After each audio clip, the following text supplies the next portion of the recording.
All right, now, despite COP27, despite Greta Thunberg, how dare you?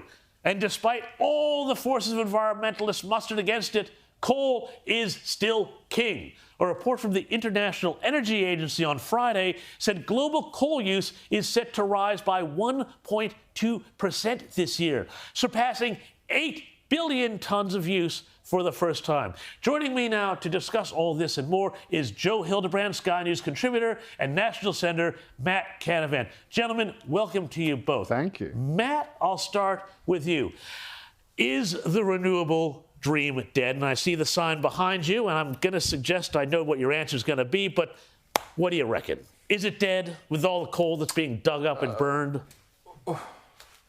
Well, James, I think at least the renewable obsessive advocates are pining for the fjords of Norway. At least, I mean, it's on its last legs. This lunacy. The rest of the world is not adopting it. I mean, you've still got some holdouts there, and hoping against hope in Europe that somehow the wind and sun will turn up sufficient to power an industrial economy. But in our region, in particular, in the Asia Pacific region, they just never have been lunging foolhardily into this renewables landscape. They have been focused on providing power in Japan and Korea and China and India to their own people, growing their own economies. And that's what's driving this enormous increase in demand for coal. I mean, keep in mind that we've had a 60% increase in the use of coal this century in the first 22 or 21 years of data we have.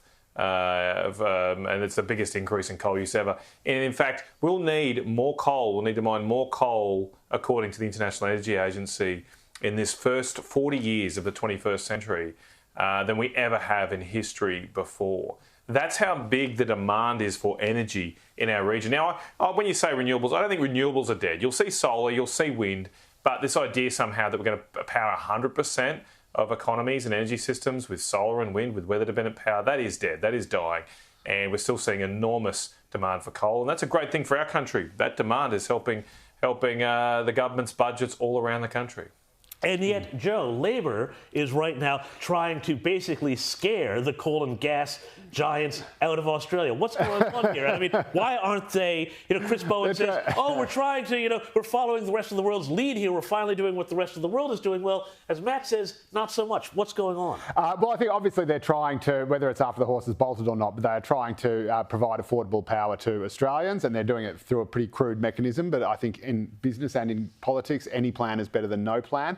I would say this is actually the perfect example of the perfect being the enemy of the good, and there's a couple of things at play here. One is that part of the reason that coal prices have gone up is because of a shortage of gas, of which Australia has an absolute abundance, but because of we're not allowed to get it because of New South Wales and Victoria having moratoriums on getting it, there has been a shortage of it, and so people are turning to coal. Now, I think we saw it was Adam Bant say just recently, but gas is just about as coal. That's a lie. That's just not true. Gas emits far less CO2 than coal does. I think 30 to 40% less from memory. But and so as a result of the Greens and the hardcore activists saying, no, we can't have no coal and no gas either, no fracking, no nothing, we're actually more reliant on coal and producing more CO2 right here, right now, than we would be if we had more gas. So that's the first thing.